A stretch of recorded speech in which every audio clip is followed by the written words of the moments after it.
ശ്രീരാമശരണം സമസ്തജഗതാം രാമം വിനാകാഗതി രാമേണ പ്രതിഹന്യതേ കലിമലം രാമായ കാര്യം നമ രാമാത്രസ്തി കാലഭീമഭുജഗോ രാമസ്യ സർവം വശേ രാമേ ഭക്തിരഖണ്ഡിതാ ഭവതു മേ രാമത്വമേവാശ്രയ കൂജന്തൻ രാമ രാമേതി മധുരം മധുരാക്ഷരം ആരുഹ്യകവിതാശാഖാം വന്ദേ വാൽമീകികോകിലം ജാനകീ ജീവനസ്മരണം ജയ ജയ രാമ രാമ.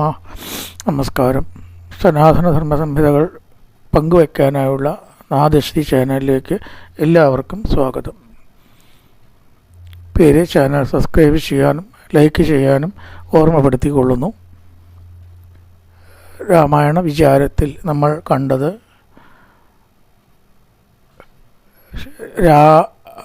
രാഘവ നാരദ സംവാദത്തിൽ നാരദൻ ഓർമ്മിപ്പിക്കുകയാണ്, ഇനി വിവാഹം കഴിഞ്ഞു പട്ടാഭിഷേകവും കഴിഞ്ഞാൽ ഇപ്രകാരമാണ് രാവണവധം നടക്കുക.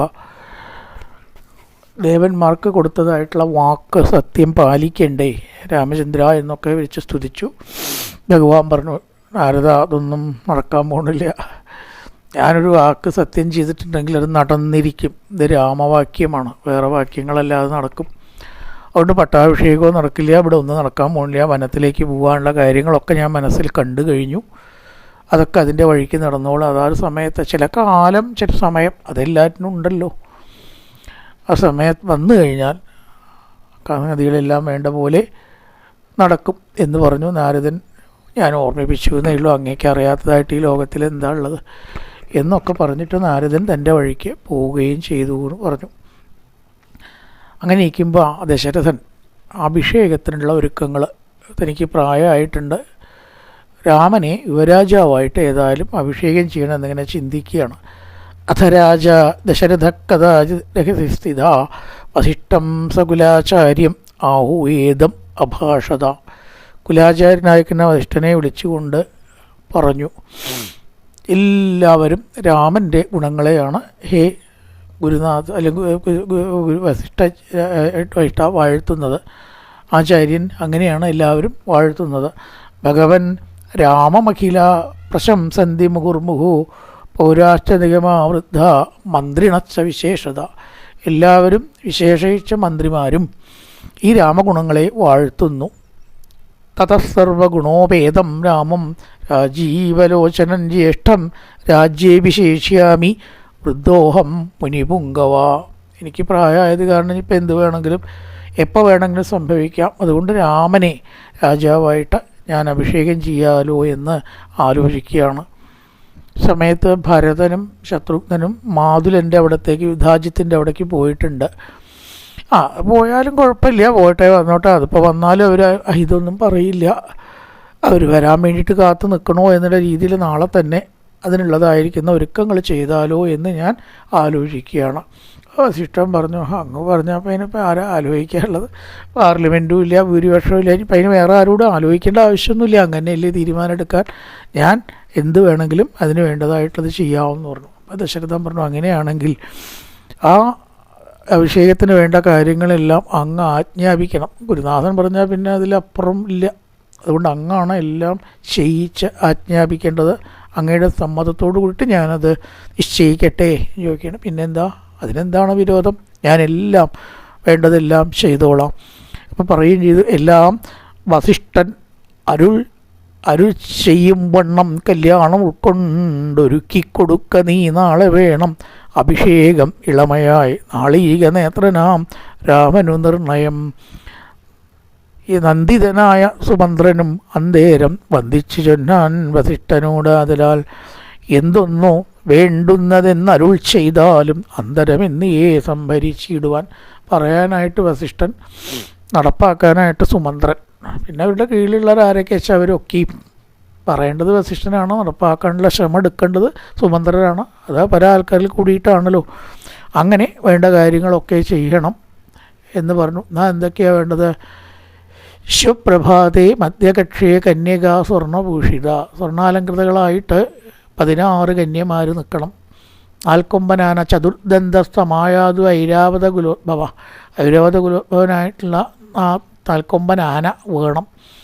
പലതരത്തിലുള്ള മാലകൾ, വസ്ത്രങ്ങൾ, ദിവ്യാഭരണങ്ങളൊക്കെ അണിഞ്ഞുകൊണ്ട് എല്ലാ സ്ത്രീകളും അവിടെ നിൽക്കട്ടെ. മഹർഷിമാർ, ബാക്കിയുള്ള ആൾക്കാരെല്ലാവരും ദർഭപ്പുല്ല് മുതലായിട്ടത് കയ്യിലെടുത്തുകൊണ്ടും നിൽക്കട്ടെ. എന്തൊക്കെയാണോ വേണ്ടതെങ്കിൽ അതെല്ലാം ഓരോന്നോരോന്നായിട്ട് വേറെ വേറെ അരുളി ചെയ്തു.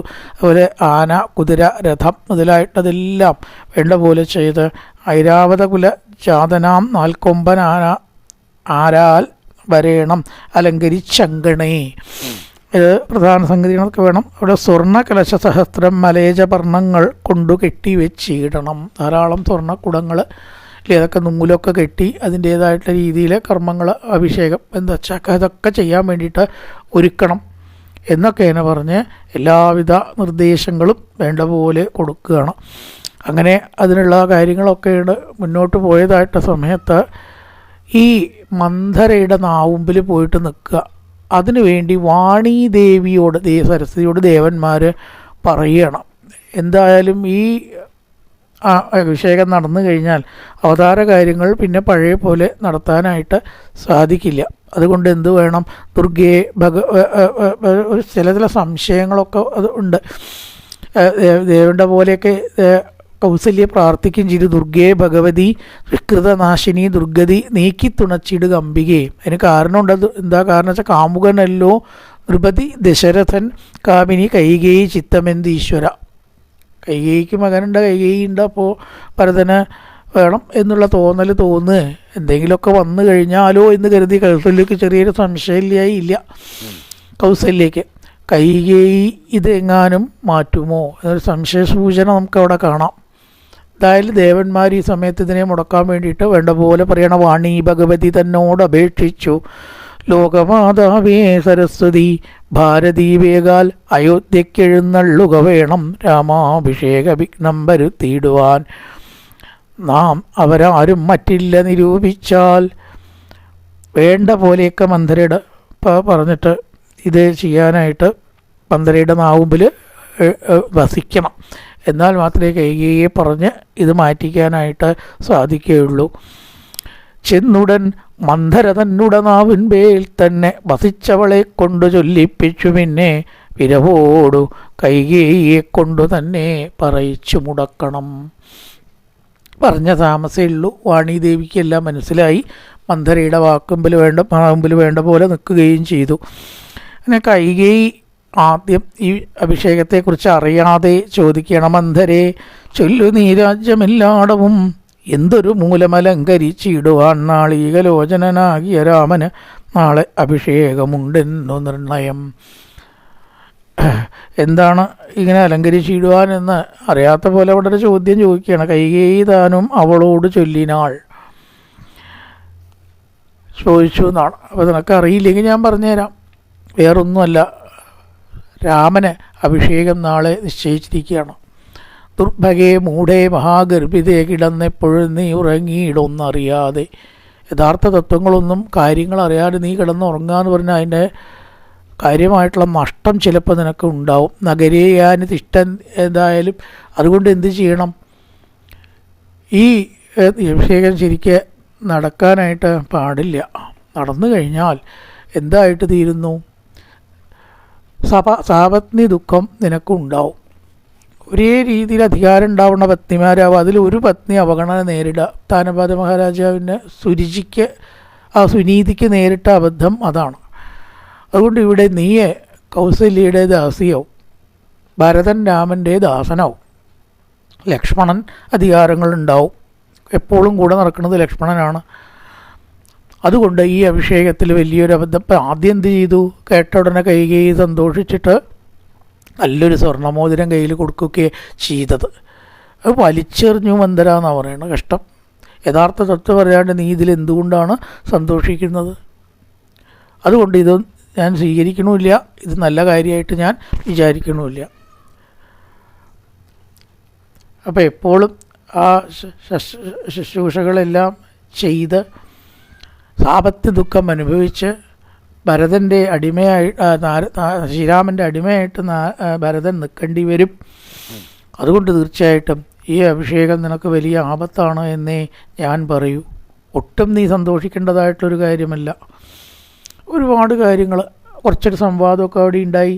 മൂഢേ നിനക്കെന്തു രാമങ്കൽ നിന്നൊരു പേടിയുണ്ടാകാൻ, അവകാശമായതും സർവജനപ്രിയനല്ലോ മമാത്മജൻ. എൻ്റെ പുത്രനാ രാമൻ എന്നാ പറയണ കൈകേയി, ശരിക്കല്ലല്ലോ, ഭരതനല്ലേ എൻ്റെ പുത്രൻ. പക്ഷെ ആ ഒരു ഭേദബുദ്ധി ഇവിടെയില്ല. എൻ്റെ പുത്രൻ മമാത്മജൻ, നല്ലതുണ്ടെങ്കിൽ എനിക്ക് തന്നിട്ടേ വേറെ ആർക്കും കൊടുക്കുള്ളൂ. എനിക്കും രാമകുമാരനോടുള്ള സ്നേഹമാണ് ഭരതനോടുള്ളതിനേക്കാൾ അധികം.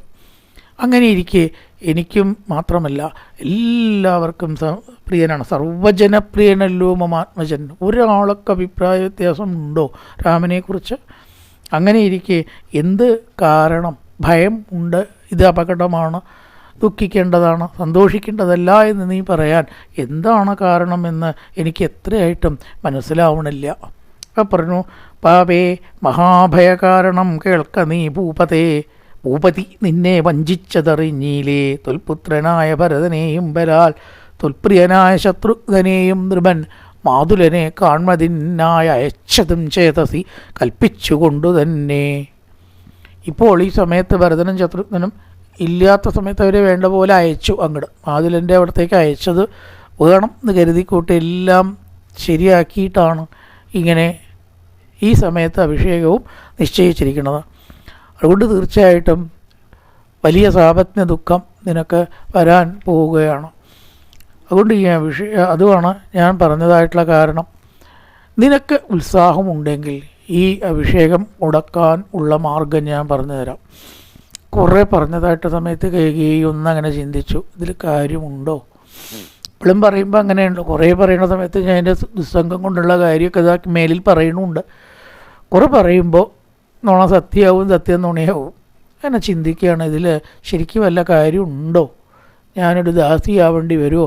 സാപത്ന ദുഃഖം എനിക്ക് അനുഭവിക്കേണ്ടി വരുമോ?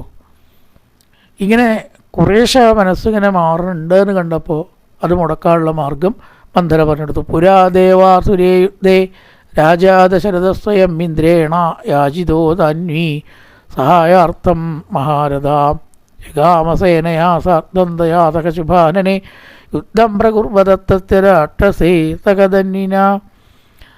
യുദ്ധം ദേവാസുരന്മാർ തമ്മിൽ നടന്നതായിട്ട് സമയത്ത് നിൻ്റെ ഭർത്താവായിരിക്കുന്ന ദശരഥൻ ഒരു ഘട്ടത്തിൽ എന്തോ ആ യുദ്ധം വിജയകരമായിട്ട് മുന്നോട്ട് കൊണ്ടുപോകാനൊരു വിഷമമുണ്ടായി. ആ സമയത്ത് ഇവിടെ പറയുന്ന ചക്രം ഊരി വീഴുക, ആ സമയത്ത് അത് ഊരി പോവാതെ വിരൽ കൊടുത്തു എന്നാണ്. ആത്മീരാമായണത്തിൽ അങ്ങനെ പറയണില്ല, യുദ്ധം ചെയ്ത് സഹായിച്ചു എന്നാണ് പറയണം. ചക്രത്തിൻ്റെ കാര്യമൊന്നും പറയണില്ല. ചക്രം ഊരി വീഴുക എന്നുള്ളത് ചെറിയ സംഗതിയാണ് ഒരു കണക്കിന്, എന്നാലും കൈകൊണ്ട് തടുക്കൽ ചെറിയ കാര്യമല്ല. പക്ഷെ അതല്ല പറയണത്. യുദ്ധത്തിൽ വേണ്ട പോലെ തടുക്കലും മുറയും പ്രയോഗിച്ച് ദശരഥനെ രക്ഷിച്ചു എന്നാണ് പറയണത്. എന്തായാലും യുദ്ധത്തിൽ രക്ഷിച്ചു എന്നുള്ളത് ശരിയാണ്, എങ്ങനെയായിക്കോട്ടെ. അപ്പോൾ 2 വരം ആ രാജാവ് നിനക്ക് തന്നത് നിനക്ക് ഓർമ്മയില്ലേ? അത് ഇപ്പോൾ ഇങ്ങോട്ട് ചോദിക്കുക. വരദ്വയംബിണീഷ്വ ത്വം ഏവം രാജാവത സ്വയം ത്വയോക്തോ വരദോ രാജൻ യതിദത്തം വരദ്വയം. ആ 2 വരദ്വയം ഇപ്പോൾ ചോദിച്ചുകൊണ്ട് എന്ത് ചെയ്യണം? ഒന്നുകൊണ്ട് രാമനെ കാട്ടിലേക്ക് അയക്കുക, രണ്ടാമത് ഭരതനെ രാജാവാക്കുക. ഭരതൻ രാജാവായിട്ട് രാമൻ നാട്ടിലിരുന്നാൽ എന്താ കുഴപ്പമെന്നാണെങ്കിൽ അത് എൻ്റെ മകനെ കീർത്തിക്ക് കുറവാണ്. രാമകുമാരനെ എല്ലാവരും ഇങ്ങനെ വാഴ്ത്തിക്കൊണ്ടിരിക്കും. അത് ഏതൊരാൾക്ക് അത് ആർക്കാണ് തിരിച്ച് ഒരു ശരിയായിട്ടൊരു അഭം ഉണ്ടാവുക, ആൾക്കാർ ഏത് ഭാഗത്താണ് പറയുക എന്ന് നമുക്ക് പറയാൻ പറ്റില്ല. രാമനെ ഇങ്ങനെ കണ്ടുകൊണ്ടിരിക്കുമ്പോൾ ആ രാമനിൽ തന്നെ സ്നേഹം വർദ്ധിക്കാനുള്ള കാരണമുണ്ട്. ഇതിനെ മറിച്ച് 14 കൊല്ലം ഒരു സംഖ്യ പറഞ്ഞു എന്നേ ഉള്ളൂ, 14 അത്ര പ്രാധാന്യമൊന്നുമില്ല. ഇത്രയും വർഷം അവിടേക്ക് പോയിട്ട് ആണെങ്കിൽ ജനങ്ങൾക്ക് ജനങ്ങളോടുള്ള അഭിപ്രായത്തെ നേരാക്കി എടുക്കാനും സ്വാധീനം വർദ്ധിപ്പിക്കാനുമുള്ള കാലയളവ് കിട്ടും. രാജാവാണ് ഭരതനെ സ്നേഹിച്ചു, ഭരതനെ ബഹുമാനിച്ചു, ഭരതനാജ്ഞ കൊടുത്തു, അതെല്ലാവരും അനുസരിച്ചു. അങ്ങനെ ഒരു 14 കൊല്ലാണ് കഴിയുമ്പോഴേക്കും പിന്നെ രാമന് വന്നാൽ രാമന് വലിയ പ്രസക്തിയൊന്നും ഉണ്ടാവില്ല. പക്ഷേ ഇവിടെ തന്നെ നിൽക്കുമ്പോൾ രാമനാണ് പ്രസക്തി. അത് മന്ദരയ്ക്കും അറിയാം, എല്ലാവർക്കും അറിയാം. അതുകൊണ്ട് അത് കാട്ടു പോവുക എന്നുള്ളത് ഇവിടെ വളരെ ആവശ്യമാണ്. കുറച്ച് കാലം രാമനെ ആളുകൾ കാണുകയേ അരുത്. അതിനുവേണ്ടിയാണ് പോകുന്നത്. അതിൽ മനഃശാസ്ത്രം ഇല്ല എന്ന് പറയാൻ വയ്യ. ഭരതൻ രാജാവ് ആവണം എന്നുണ്ടെങ്കിൽ അത് വിജയകരമാണെങ്കിൽ രാമൻ അവിടെ ഉണ്ടാവാൻ പാടില്ല. സൂര്യൻ അവിടെ ഉണ്ടെങ്കിൽ ചന്ദ്രന് പ്രകാശം ഉണ്ടാവും. അപ്പോൾ സൂര്യനെ മറയ്ക്കണ്ടേ? അതുതന്നെയാണ് ഇവിടെ നടക്കുന്നത്. ഏതായാലും അതിന് വേണ്ടിയിട്ടൊരു കാര്യം ചെയ്യുക. ക്രോധാകാരം എന്ന് പറഞ്ഞിട്ടൊരു മുറി, ഒരു സ്ഥലം ഉണ്ടാവും അത്ര രാജകൊട്ടാരത്തിൽ വല്ലവരുടെ ഈ ദേഷ്യമൊക്കെ കാണിക്കാൻ. അപ്പോൾ അവിടെ പോയി കിടന്നാൽ എന്തോ ഒരു കാര്യം സാധിക്കാനുണ്ട്, അത് ചോദിക്കണം, സാധിപ്പിച്ചു കൊടുക്കുക എന്നതാണ്. ആഭരണങ്ങൾ എല്ലാം അഴിച്ച് മലിന വസ്ത്രധാരിയായിട്ട് നീ അവിടെ പോയിട്ട് കിടക്കുമ്പോൾ തീർച്ചയായിട്ടും രാജാവ് ചോദിക്കാതിരിക്കില്ല. അപ്പോൾ ഈ 2 വരം നീ അങ്ങോട്ട് ചോദിക്കുക. എന്നിട്ട് ഈ 2 വരം ചോദിക്കുമ്പോൾ നിൻ്റെ പുത്രൻ തീർച്ചയായിട്ടും രാജാവാവും. അല്ലാതെ വേറെ മാർഗം ഇതിലില്ല. ഇപ്പോൾ നീ ഉത്സാഹിക്കേണ്ട സമയമാണ്, ഉറങ്ങേണ്ട സമയമല്ല എന്ന് പറയുകയാണ്. അത് ചെയ്യാം, വേറെ വഴിയൊന്നുമില്ല. അതുകൊണ്ട് ധീരതയോടിനി ക്ഷിപ്രമിപ്പോൾ ക്രോധാകാരം പ്രവിശ്യ കോപേന കിടക്ക നീ ആഭരണങ്ങളും പൊട്ടിച്ചെറിഞ്ഞതിശോഭമുണ്ടോരു കാർക്കൂന്തലഴിച്ചിട്ട് ഭൂമേനിയും പൊടികൊണ്ടങ്ങണിഞ്ഞിഹ ഭൂമിയിൽ തന്നെ മലിനാംബരത്തൊടുങ്കണ്ണിനീരാലെ മുഖവും മുലകളും നന്നായി നനച്ചു കരഞ്ഞു കരഞ്ഞു കൊണ്ടർത്ഥിച്ചു കൊള്ളുക ഭരദ്വയം ഭൂപതി സത്യം പറഞ്ഞാൽ ഉറപ്പിച്ചു മാനസം. മലിനവസ്ത്രധാരിയായി ആഭരണങ്ങളൊക്കെ അഴിച്ച് നിലത്ത് കിടക്കുക. സാധാരണ നിലത്ത് കിടക്കുക എന്ന് പറയുന്നത് വളരെ സുഖമുള്ളൊരു കാര്യമില്ല.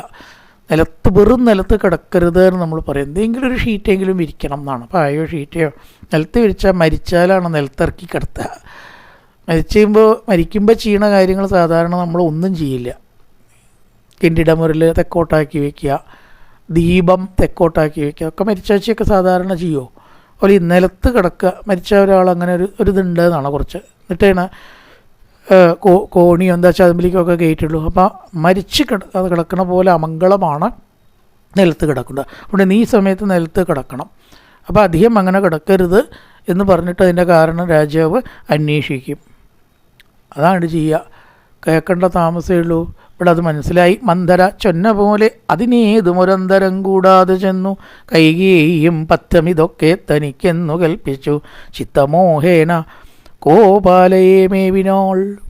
ഈ പറഞ്ഞ പോലെ മലിന വസ്ത്രധാരിയായി ആഭരണങ്ങൾ പൊട്ടിച്ചെറിഞ്ഞ് നിലത്തങ്ങനെ കിടന്ന് ദശരഥനിതറിയാനിടയാവുകയാണ്. എന്നെ നീ ഇപ്രകാരം ദുഃഖിപ്പിക്കരുത്, എന്താണ് നിനക്ക് സംഭവിച്ചത് പറയൂ. വെറും നിലത്ത് വസ്ത്രാഭരണങ്ങൾ അഴിഞ്ഞ് മലിന വസ്ത്രധാരിയായി കിടക്കാൻ എന്താണ് കാരണം? ഒരു ആളെ കൊല്ലണം എന്നുണ്ടെങ്കിൽ അയാളെ കൊല്ലാണ്ടേക്കാം, കൊല്ലണ്ടാത്ത ആളെ വേണമെങ്കിൽ കൊല്ലാം, നിർധനനെ ഞാൻ ഏറ്റവും ധനനാക്കാം, എന്ത് വേണമെങ്കിലും ചെയ്യാം. അതൊക്കെ ശരിക്കും വരാച്ചാൽ ദശരഥൻ ഒരു സ്ത്രീക്ക് വേണ്ടിയിട്ട്, പത്നിക്ക് വേണ്ടിയിട്ട് അങ്ങനെ ചെയ്യാവോ? വധ്യനാണെങ്കിൽ വധിക്കുക തന്നെ വേണ്ടേ, വധ്യനാക്കാമെന്നാണ് പറയണേ. അപ്പോൾ അവിടെയൊക്കെ ചെറിയൊരു പെശക് നമുക്ക് കാണാം. ധനികനാണെച്ചാൽ അയാളുടെ ധനം മുഴുവൻ വെട്ടിപ്പറിക്കാൻ പാടുമോ?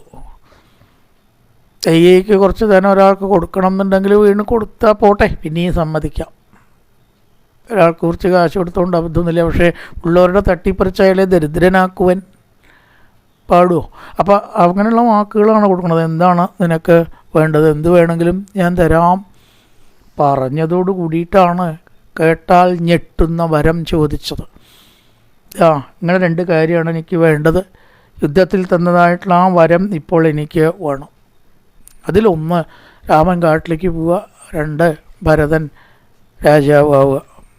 ഞെട്ടി വിറച്ച് ബോധം കെട്ട് വീണു. എന്താണ് താൻ കേൾക്കുന്നത്, സ്വപ്നമാണോ സത്യമാണോ എന്നുകൂടി അറിയാതെ. ഇവിടെ എന്താണ് ഒരു തത്വം പറഞ്ഞത്? ധീരോത്യന്തദയാന്വിതോപി സഗുണാചാരാന്വിതോ വാധവ നീതിജ്ഞോ വിധിവാദ ദേശികപരോ വിദ്യാവിവേകോദ്ധവ ദൃഷ്ട്വാന അതിപാപഭാവിതം സംഘം സദാ ചേത് ഭജേ തദ്ബുദ്ധ്യാ പരിഭാവിതോ പ്രചതി തത്സാമ്യം ക്രമേണ സ്ഫുടം. എത്ര നല്ല ഗുണങ്ങൾ ഒരാൾക്കുണ്ടെങ്കിലും ഒരു ദുസ്സംഗം ഏറ്റുകഴിഞ്ഞാൽ, ദുസ്സംഗം ആയിട്ട് കുറച്ചങ്ങനെ നമ്മൾ അതുമായിട്ട് ശീലിച്ചു കഴിഞ്ഞാൽ ആ ദുസ്വഭാവവും ചീത്ത ഗുണവും നല്ലവരിലും ഉണ്ടാവും. സാംസർഗികോ ദോഷഗുണാഭവന്തി എന്നാണല്ലോ പറയുക. ഇവിടെ ധീരനാവുക, ധീരോ അത്യന്ത ദയാന്വിതോ, ദയ ആദി ഗുണങ്ങൾ ഉണ്ടാവുക, സഗുണാചാരാന്വിതോ ഇങ്ങനെയൊക്കെയാണെങ്കിലും നീതിജ്ഞനാവുക, ദേശത്തിൽ മാനിക്കപ്പെടുന്ന ആളാവുക. ഇതൊക്കെ ഉണ്ടെങ്കിലും വിദ്യ വിവേകോ അഥവാ വിദ്യ ഉണ്ടാവുക, വിവേകം ഉണ്ടാവുക. ദുഷ്ടാനാം അതിപഭാവിത ദിയാം. ഒരു ദുഷ്ടസംഘം ഉണ്ടെങ്കിൽ, ചെറുതായിട്ട് ദുസ്സംഘം വന്നുകൂടിയാൽ, മന്ധരയുടെ സംഘം കൊണ്ട് കൈകേയി ദുഷിച്ചു, കൈകേയിയുടെ ആജ്ഞ യാചനം കൊണ്ട് ദശരഥനും ദുഷിച്ചു. 2 ദുസ്സംഘം നമുക്ക് വേണമെങ്കിൽ കാണാൻ പടെ. അതുകൊണ്ട് വളരെ വേഗം മാറും എന്ന് പറയുകയാണ് ഒരാൾക്ക് മാറ്റം. അതുകൊണ്ട് നല്ല സംഘം ഇല്ലെങ്കിൽ പോലും എന്ത് പാടില്ല, ദുസ്സംഗം ഉണ്ടാവാൻ പാടില്ല എന്ന് പറയുകയാണ്. കജ്ജളം പറ്റിയാൽ സ്വർണവും നിഷ്പ്രഭം. കജ്ജളം എന്ന് പറഞ്ഞാൽ അഞ്ജനം, കറുത്ത നിറത്തിലുള്ളതായിട്ടുള്ള ചളിയോ അഴുക്കോ പറ്റിക്കഴിഞ്ഞാൽ തീർച്ചയായിട്ടും ആ സ്വർണം, എത്ര തിളക്കമുള്ള സ്വർണം പോലും എന്തുണ്ടാവണു, മങ്ങൽ സംഭവിക്കണം. ആ ഗുണങ്ങളൊക്കെ ഇല്ലാണ്ടാവും ഒരാളോട്. അപ്പം ഏതായാലും അത് മലയാളത്തിൽ അതേപോലെ തന്നെ വർജിക്കണം പ്രയത്നേന സൽപുമാൻ കജ്ജളം പറ്റിയാൽ സ്വർണവും നിഷ്പ്രഭം. ദുർജന സംഘമേറ്റം അകലവേ വർജിക്കണം പ്രയത്നേന സൽപുമാൻ കജ്ജളം പറ്റിയാൽ സ്വർണവും നിഷ്പ്രഭം എന്ന് പറഞ്ഞിട്ടാണ് ആ ഒരു സർഗം അധ്യാത്മരാമായണത്തിൽ അവസാനിക്കുന്നത്. അതസംഗപരിത്യാജ്യോ ദുഷ്ടാനാം സംവിധം ഹിതി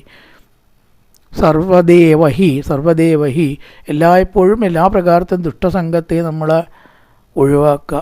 ഈ രാജകന്യകയുടെ സംഘം കൊണ്ട് ഇവിടെ ദശരഥൻ ദശരഥോ യജതേ സ്വാർത്ഥാത് അതയൻ രാജകന്യക എപ്രകാന്തം മന്ധരയാൽ ദുഷിച്ചു കെട്ടു.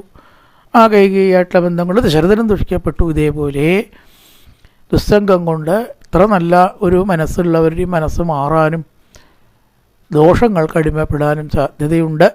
ഈ കാര്യത്തിൽ എല്ലാവരും ശ്രദ്ധിക്കണം എന്നും പറഞ്ഞുകൊണ്ടാണ് അത്രയും ഭാഗം അഭിഷേകത്തെ മുടക്കുക.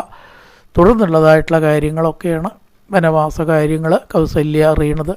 കൗസല്യയോട് അപ്പം തന്നെ ദുർഗാദേവിയെ ഭജിക്കുന്നുമുണ്ട്, കുഴപ്പം കൂടാണ്ട് ഇതൊക്കെ നടത്തി തരണേന്നും പറഞ്ഞിട്ട്.